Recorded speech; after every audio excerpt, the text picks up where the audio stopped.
Good morning India. प्यारे बच्चों,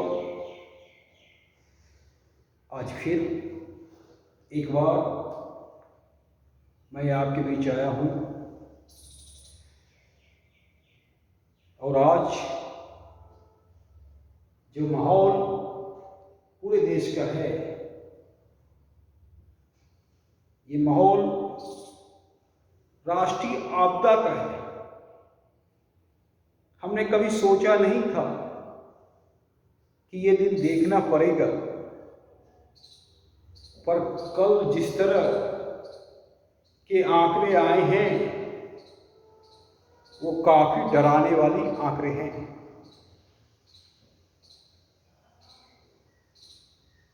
कल का आंकड़ा 24 घंटा का 3,17,000 कोरोना वायरस पॉजिटिव पाया गया। ये आंकड़ा काफी डराने वाला है।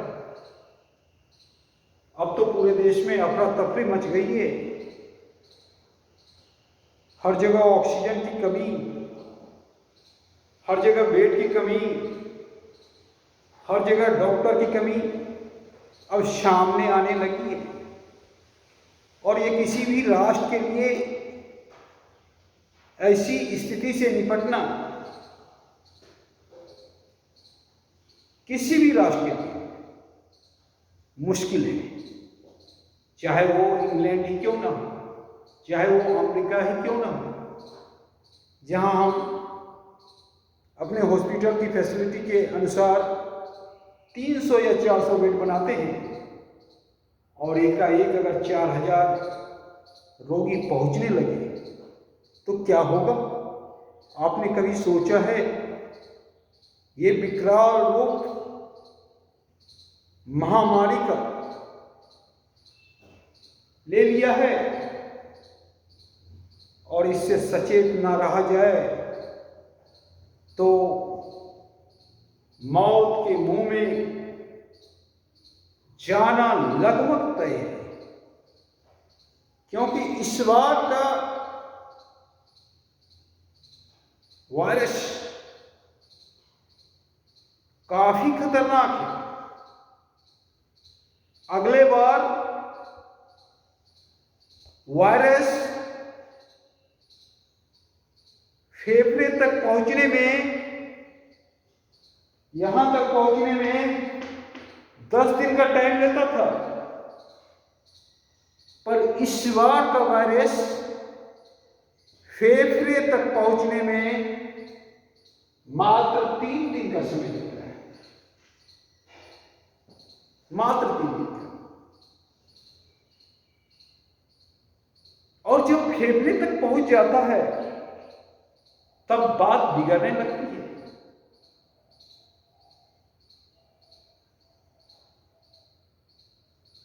तब बात हाथ से निकलने लगती है।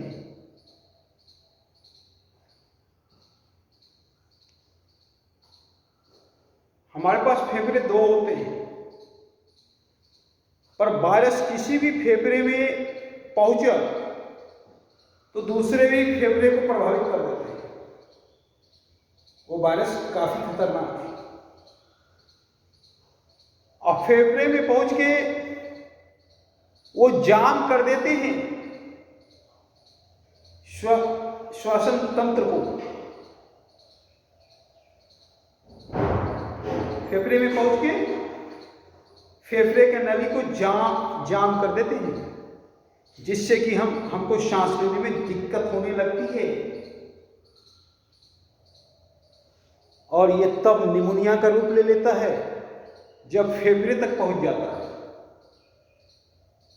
और दूसरा केस, अगर निमोनिया ना भी हो तो फेफड़े में खून का जमाव होने लगता है। पहला निमोनिया भी हो सकता है, प्रायः निमोनिया होता है फेफड़े तक जब पहुंचता है। लेकिन ऐसी बात नहीं है कि निमोनिया ना है तो वायरस प्रवेश नहीं किया। दूसरा, वायरस जब प्रवेश कर जाता है तो फेफड़े में खून का थक्का जमा हो जाता है, और जब निमोनिया हो जाता है या खून का थक्का जमा हो जाता है तब फेफड़े का आकार छोटा हो जाता है, और जब फेफड़े का आकार छोटा हो जाता है तब हमें दिक्कत का सामना करना पड़ता है, हम सांस नहीं ले सकते। ऑटोमेटिक घरेलू तरीका है, आप अपने आप को जान सकते हैं कि आपको वायरस अटैक किया है या ना किया है। अगर जिस भी व्यक्ति को कोरोना वायरस होता है 10 सेकेंड तक सांस रोक पाना असंभव बात है। अगर आप 10 सेकेंड तक सांस को रोक लिए तो आपको वायरस नहीं हुआ, क्योंकि जिस भी व्यक्ति को वायरस होता है 10 सेकेंड तक सांस नहीं रोक सकता है। तो ये एक घरेलू तरीका है जो आप स्वतः जांच कर सकते हैं। और क्रिटिकल तब हो जाता है जब फेफड़े तक पहुंच जाता है, तो फेफड़े में पानी भी भर जाता है, फेफड़े में सूजन हो जाता है, तब बहुत क्रिटिकल होता है, तब हमें ऑक्सीजन की जरूरत होती है, तब हमें वेंटिलेटर की जरूरत होती है, और उस स्थिति से निकलने में समय लगता है। भगवान न करे कोई उस स्थिति में पहुंचे, क्योंकि 50% उस स्थिति से रिकवरी नहीं होता है। वो स्थिति काफी दर्दनाक होता है, सांस लेने में दिक्कत होता है, और फेफड़े का आकार छोटा होते जाता है। वैसे भी हमारे योगा में भी कई एक तरह का योगा है, तो अगर वो भी किया जाए तो हिफाजत है। जो श्वसन तंत्र संबंधित योगा है, तो हम इससे निपट सकते हैं, आसानी से निपट सकते हैं। लेकिन हम इसे हल्के में ले लिए और ये हम पे भारी पड़ गया। किसी भी दुश्मन को हल्के में ना लें। ये कोरोना वायरस मानवता के खिलाफ सबसे बड़ा दुश्मन है, इसे मैंने हल्के में लिया, फैलते रहा। हम चुनाव करा लिए, हम सभी जगह आगमन हो रहा है, सब काम चल रहा है, और वायरस फैलते रहा, और हम अपने आप को सेफ ना रख सके। आज भी अगर आप जाइएगा तो 100 आदमी में से 30 आदमी ऐसे हैं जो बिना मास्क के घूम रहे हैं। जब स्थिति दयनीय हो गया तो ये हाल है, और वो 30 100 को पॉजिटिव कर सकता है, वो 100 500 को पॉजिटिव कर सकता है। इस तरह चेन बढ़ते जाएगा। चेन को हमको तोड़ना है, लेकिन हम काम एकदम निगेटिव कर रहे हैं, चेन को बढ़ा रहे हैं।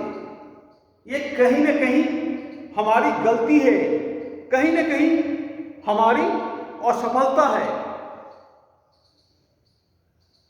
अगर शुरुआती दौर में ही हम इसके इसके लक्षण को पकड़ लें तो घरेलू उपचार से ही ठीक हो सकता है। जब वायरस गले की कोशिका को डैमेज करने लगता है तब गले में कफ होता है और तभी वायरस की संख्या भी कम होती है। और उस कफ को खत्म करने के लिए हम तुलसी के पत्ते का काढ़ा, हम दूध में लहसुन उबाल के, हम दूध में हल्दी लेके, काली मिर्च का चाय बना के, तरह तरह का उपाय है जो घरेलू सिस्टम से ही हम ठीक कर सकते हैं। अगर गले तक सिर्फ पहुंचा है तो हम चाहेंगे अपने बच्चों से कि क्यों ना हम जब वायरस गले तक पहुंचा तभी पहचान के उसका घरेलू इलाज कर दें और घर में ही ठीक हो जाएगा। तब बात क्रिटिकल नहीं होगा।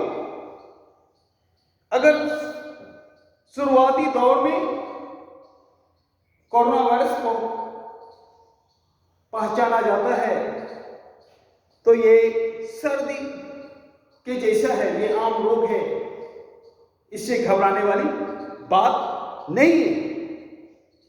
बात तब बिगड़ जाती है जब ये फेफड़े तक चला जाता है, जब ये फेफड़े में पानी भर देता है, जब ये फेफड़े में खून का थक्का भर देता है, फेफड़े को पूरी तरह से जकड़ लेता है, फेफड़े को छोटा कर देता है।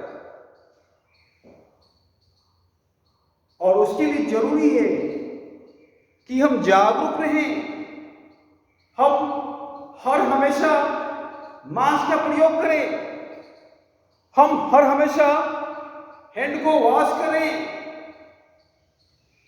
हम हर हमेशा 6 फीट की दूरी बनाए रखें। कोई भी घर में अतिथि आए तो उसे भी कह दो बिना मास्क का एंट्री नहीं है और उसके लिए एक अलग से चेयर लगा दो और 6 फीट की दूरी बनाए रखो और वहीं से बात करो। और जिस भी घर में बैठो क्रॉस लाइट का रिफ्लेक्शन होना चाहिए, मतलब सब खिड़की खोल दो ताकि वायरस रूम में रहे भी तो रूम से बाहर चला जाए। क्रॉस लाइट जब रूम में हमारे आते हैं तो एक तरफ से आते हैं, दूसरे तरफ से चले जाते हैं। तो जो भी रूम में बैठे सारे खिड़की खोल के बैठे। कभी भी एकांत में अगर भी बैठे तो पूरा खिड़की खुला हुआ होनी चाहिए। तो ये सिंपल तरीका है बचने का और इसके प्रति हम लोगों को जागरूक होना पड़ेगा। हमें यहीं से पकड़ के घरेलू उपचार करना होगा, यहां तक जाने नहीं देना होगा। अगर फेफड़े तक चला गया तब हमारे हाथ से बात निकल गई, तब हम हॉस्पिटल के सहारे, और आज जो माहौल बना हुआ है पूरे हिंदुस्तान के हॉस्पिटल का, उसमें तो भगवान भरोसे ही कहा जा सकता है, क्योंकि मेरे पास बेड की संख्या 1000 में है और रोगी 5000 में है। डॉक्टर करे तो क्या करे, हर जगह ऑक्सीजन की कमी हो रही है, हर जगह वेंटिलेटर की कमी हो रही है। और सरकार भी क्या कर सकता है, किसी भी सरकार को इससे निपटने के लिए सोचना पड़ेगा। यह सिचुएशन अगर अमेरिका जैसे देश में भी इस तरह हावी हो जाए तो वहां का सरकार भी ज्यादा कुछ बोल नहीं सकता है हालात से लड़ने के अलावा। और यही हाल हमारे यहां है। सरकार का मुंह बंद है। सरकार अपने सिरे से काम कर रही है, पर इस पर विजय तभी मिलेगा जब एक एक नागरिक अपना कर्तव्य समझेंगे और जागरूक होंगे। क्यों न हम, जब वायरस शुरुआती दौर में गले में पहुंचता है, गले की कोशिका को प्रभावित करने लगता है, वहीं पहचान कर रोक दे, तब कोई बात बिगड़ेगी नहीं। पर हम एकदम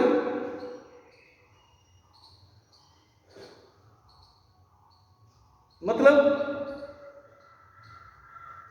कहे यूं कि वायरस से डरते ही नहीं है, एकदम निफिकिर होकर अपने मौत का बुलावा देते हैं। और इस बार का वायरस काफी खतरनाक है, इसमें मृत्यु दर भी अधिक है। अगले बार का वायरस में 100 में 3 मरता, और इस बार के वायरस में 100 में 20-15 की मौत होती है। तो इस बार के वायरस को हल्के में ना लें। ना तो आप स्वतः मौत को बुलावा देंगे, और हम रोक सकते हैं। ऐसी बात नहीं है कि हम इससे लड़ नहीं सकते। अगर हम जागरूक होंगे तो हम इससे लड़ सकते हैं, हम इससे रोक सकते हैं। दूसरी बात, किसी भी स्थिति से घबराए नहीं। जब डर हमारे मन पे हावी होता है, तब हमारे शरीर के सभी जो रोग प्रतिरोधक क्षमता है वो कम हो जाता है। जो किसी भी रोग से लड़ने की क्षमता शरीर में होती है वो कम हो जाता है, और तब और ज्यादा कोई भी रोग हावी हो जाता है। तो किसी भी सिचुएशन में हम डरे ना, इस बात का ध्यान रखें। हालात का मुकाबला करें पर डरे ना, सचेत रहें पर डरे ना। डर भी मृत्यु का एक कारण है।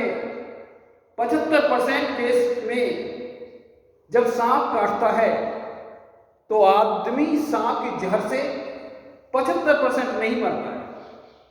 अब सांप काट लिया है, मरना है, इस टेंशन में या तो उनका हार्ट अटैक हो जाता है या ब्रेन हेमरेज हो जाता है। तो आप डरे नहीं, आप हालात का मुकाबला करें और हम लड़ सकते हैं। हम मानव हैं, हमसे बढ़कर कुछ नहीं है। ये बात समझे। ये बात बुद्ध ने भी बोला है, महावीर ने भी बोला है, विवेकानंद ने भी बोला है। जो हम सोचेंगे वही होगा। तो हम एक पॉजिटिव सोच बनाएं और इसके खिलाफ लड़ें, जागरूक हों। और सरकार भी तभी इस मुकाबले से जीत सकता है जब प्रत्येक नागरिक का साथ हो, क्योंकि प्रत्येक नागरिक मिलकर ही इस देश का निर्माण होता है। अगर एक एक नागरिक जागरूक हो जाए तो इस राष्ट्रीय आपदा से हम हंसते हुए निपट सकते हैं। धन्यवाद।